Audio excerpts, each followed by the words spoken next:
back. You're listening to Houston Real Estate Radio. I'm your host, Shannon Register, and every week we bring you news and information you can use on your next real estate transaction. This year, transactions on the lake changed a little bit because the Texas Real Estate Commission has come out and said that we have to include on our contracts to let people know who are buying property on the water that water levels can change. Imagine that. People didn't realize water levels could change. So we're going to be talking today a little bit about Lake Conroe specifically. We were talking with the San Jacinto River Authority, the Lake Conroe Division. Jordan Austin is here. He's the operations manager, and Ronda Trow is here, the public relations manager. So they've got a lot of great information for us. Welcome to the show. Thanks for having us. So we have a lot to talk about. I don't even know where to begin because we've already been talking and we talked about so much. You basically have four different divisions that you guys work with. So yes, ma'am. Let's talk about that. Let's talk about kind of how y'all are structured and what you do.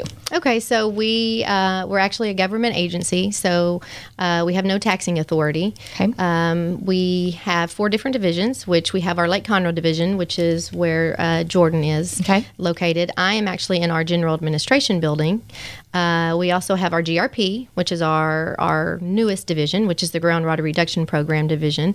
And then we have our Highlands division, which is our oldest division. It was actually formed back in the World War II days. So we have a canal system in Harris County, and we provide water to Exxon and Chevron for their cooling towers. Okay, very interesting. All right. So let's talk a little bit. I know specifically you guys are going to talk about Lake Conroe, and that's, a lot of people are concerned about Lake Conroe because obviously the water's down right now and they never want it to go down as low as it was a few years ago. Do they need to even worry about that? Should that even be a concern? No, Lake Conroe's, a lot of people don't realize Lake Conroe is a water supply reservoir. So we aren't a constant lake level. We aren't a flood control reservoir, so the lake's going to fluctuate due to drought, due to insufficient rainfalls. And so you've got evaporation rates that are higher in the summertime and lower in the wintertime. So you're going to see a lower lake level in the summertime than you will in the wintertime. As long as we have sufficient rain, you won't see a lake level change much. As if we have insufficient rain in a drought year, you obviously will see some type of decline. So the last time we had a huge drought, there were people who couldn't even take their boat out of the boat slip anymore because there were just complete, areas of the lake that were just dried up. Do you anticipate that happening again? That's hard to say. I'm going to put you on the spot here. There's been some pretty significant droughts we've experienced. Back in the 50s, a lot of reservoirs were designed off of that drought. That was the largest drought in history in this area. And then in 2011, we just had our worst one-year drought in Texas history. So it's hard to say when it's going to happen. That's not up to me. But could it happen again? I would say absolutely. It's a possibility that anything could happen, really. So as long as we have normal rainfall, it won't happen. But in a drought, it could certainly happen. Absolutely. All right. On a typical rainfall year, just so you know, we typically will release 7 feet. So as Jordan was saying, if the rainfall comes in, hits the watershed just in the right location, and we do get the water, then the foot that we are going to be delivering per year, no one will ever even notice that. Okay, so tell us a little bit about the what you're talking about. For the last 4 years or so, y'all have been working on a surface water project, and you completed it. Tell us a little bit about that project and what it's enabled you guys to be able to do. So I came on board with the River Authority about 4.5 years ago. The GRP actually began design and studies 8 years ago. When I came on board, we started construction. We built a water treatment plant there at the Dam Site Road, which is where General Administration Building and Lake Conroe is. And then we built a 55-mile water transmission line that will deliver surface water from Lake Conroe into South County as well as into Conroe. So back in, I want to say, the early 2000s, the Lone Star Groundwater Conservation District was formed, and they are the regulator. And so they were formed because there was so much development going on in Montgomery County that the aquifers were not recharging fast enough to keep up with the development. Mm-hmm. And so we could see some subsidence was happening in Montgomery County. And so at that point, Lone Star came into effect. They were actually formed by legislature. So they are, by 2016, wanting all volume ground users that use more than 10 million gallons per year to reduce their pumpage by 30%. And so where we come in to that is that we, being a water supply reservoir, we offered a solution to some of the people in the county. It's basically we're using the lake for what it was built for. And so we have participants, and so we will start delivering. We actually started delivering surface water to them in September. But what's the maximum amount of surface water you would deliver in a year? So in a year's time, the maximum in phase 1 would probably be 29 million gallons per day.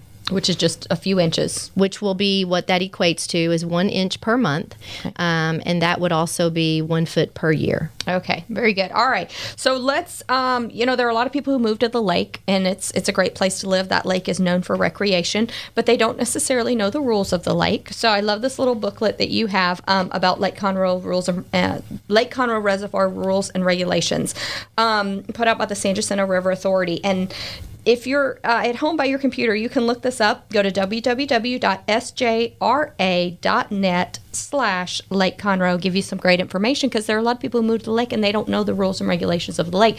So let's talk a little bit about that, because there's lots of different rules and people to fall under. So you've got people who are regulating the lake as far as making sure people are following the rules, not drinking and boating, making sure they're fishing properly and that kind of stuff. So who's doing that? Is it the constables? So the constables of Montgomery County Precinct 1 Lake Division are out patrolling the lake, as well as Texas Parks and Wildlife Game Wardens. Those are going to be your two agencies that are out there patrolling and managing that part. Okay. And on the weekends, you guys are closed. So on the weekends, if someone had a non-emergency issue with the lake, they could contact Precinct 1 Constable's office. Yes. The non-emergency dispatch will get you to the people you need to know. If obviously it's an emergency, 911's your number. Don't hesitate. Don't take a risk. And there have been people who've died on the lake. There are emergencies on the lake, boating accidents and things like that. And unfortunately, a lot of those happen, I guess, because of negligence. Is that right? A lot of it could be a boating negligence. Most of them typically involve alcohol. And so that's unfortunate, but it does happen on this lake. It's a very high recreated lake, so there's a lot of boat traffic out there. Are there issues with wave runners on the lake? I know there's a lot of them out there. Is that one of the problematic things, or does it tend to be the fishermen who've been fishing and drinking all day? It's a mixture. It could be any of them. I don't want to single any one boating vessel out, but it could be all of them. They all could cause issues. Okay, now if you're a home buyer, if you purchased a house on the lake, you're going to get a bill at some point for your facilities that are on the lake, like your docks and your boathouse and that kind of stuff, right? If you have one. If you have one, yeah. Mm-hmm. Okay, so you're going to get a bill for that. And if you haven't built any of that, then you would go through the permitting process to be able to build that, if you want one. Mm-hmm. We have approximately 4,000 residential docks across the lake. And usually what we try to do, if you have waterfront property, we try to give you the opportunity to be able to build some type of boat slip on the reservoir. What that is depends on your location, depends on what you can do. But if you have that capability to be able to do something, we will definitely look at your plans. And as long as you follow our rules as far as what you're planning on doing, then more than likely it's something that we would probably approve. So it just depends on what you're applying for. Now, why can you not build a wooden boathouse anymore? Why do you have to use the canvas? So what's the reasoning behind that? Our rules right now is we do not want someone to have enclosed walls. And you can have a canvas structure that retracts back and forth, but we don't want enclosed walls just due to the fact of water quality issues.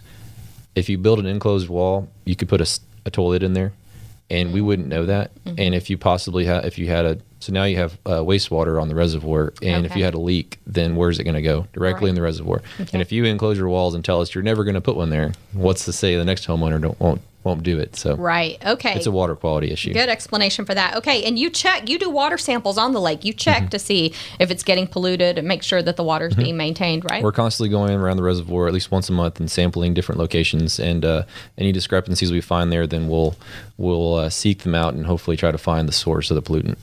Okay, and you guys also have stormwater outlets, and I think this is good to note, because I know in some areas where I've seen, it looks like a sewer drainage from the road, but it actually is just a big pipe that goes directly into the lake.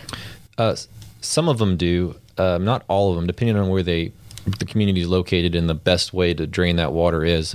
Obviously, when you have a large lake next to your property, that's typically the direction that everyone wants to discharge their stormwater. But yeah, that's the case all around the reservoir. Most of the communities do discharge their stormwater out into the lake. So how do y'all make sure that people don't put chemicals and stuff like that down those drains? That's where we are developing what we call our watershed protection plan. And in that plan, it helps us to identify these locations and come up with the best management strategy to minimize that as much as possible. Okay, I know lake levels are something you get a lot of calls about. I'm sure there are people, though, who have questions about fishing, about trot lines, because I know there are certain rules about labeling them and that sort of thing. And there are certain boating rules and all of that. So where would people go to get more information about the Texas Park and Wildlife hunting information? Because that regulates your being able to use a weapon on the lake, and I mean that regulates everything with fishing, right? Yes, there's rules on the lake that pertain to fishing, and what we've done in our rules, if you were to look this up on our website and look at them, we have referenced Texas Parks and Wildlife rules, and they basically regulate all fishing and hunting on the lake and around the reservoir. So if you have questions as to what you can and cannot do, they are the ones that would answer them for you, and their website is a good source of information that you can get all of that from. Okay, so you can go to you can, I guess, Google Texas Water Safety Act. Is that where you would find the codes for that? Okay. All right. Very good. Lots of great information. Just so much to know when you're buying water on the lake, and so much to know when you're actually using the lake for recreation. I mean, so many people, you can just have a driver's license and go get on a boat and don't have to really know anything, which is a little scary. But you were saying that young people who are turning 16 and getting their license, they have to go through a boater safety certification course, right? Yes, there's a date. I'm not specific on the actual date, but I know that you do now have to not only have a driver's license, but you have to pass the boater safety education course that the Coast Guard puts on. So that's something you do have to do now. Very good. All right. Well, we appreciate it. Great information from the San Jacinto River Authority, Jordan Austin and Ronda Trow. Thank you for coming in. We appreciate it. Great information. Thanks for having us. Thank you for having us. All right. We'll be right back after a word from our sponsors here on Houston Real Estate Radio.